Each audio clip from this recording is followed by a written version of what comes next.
Hello again. Just read an interesting article on Canada Free Press. Death penalty a possibility in Bergdahl case. Yeah. So let me understand this.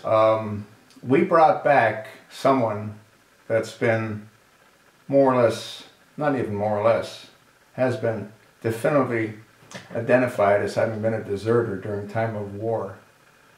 And the punishment for that, if found guilty, would be death. And if that in case is what happens, what we've done is we've brought back someone that if found guilty will be executed. And we've given away 5 insane radical Muslim terrorists that we know have been responsible for the deaths of hundreds, if not thousands.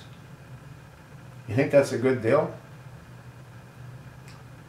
Not to mention countless millions that were probably included to make this deal happen.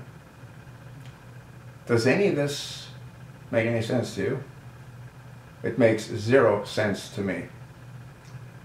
Now, what this article says is a United States citizen military person recently deserted his army post of duty, potentially endangering all of his fellow military members of an army unit in Afghanistan. At this writing, not all the details of the incident have been revealed, but the perpetrator, Bergdahl, Sergeant U.S. Army, has been identified positively.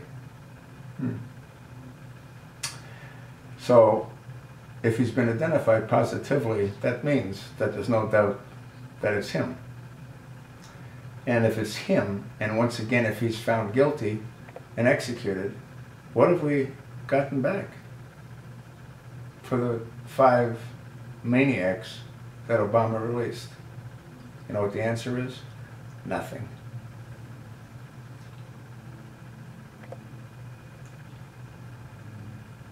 You know, the article's got some interesting comments too. Quote, the president and Ms. Rice seem to think that the crime of desertion in wartime is kind of like skipping class.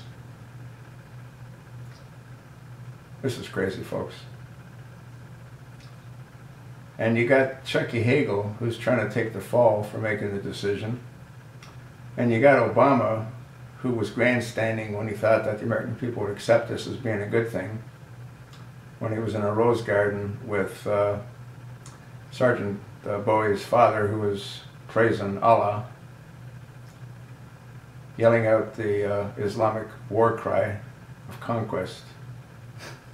Folks, you couldn't write a book that anyone would believe any of this being anything other than absolute fiction.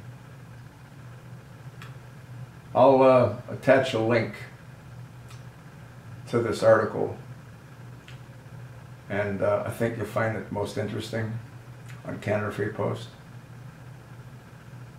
Effing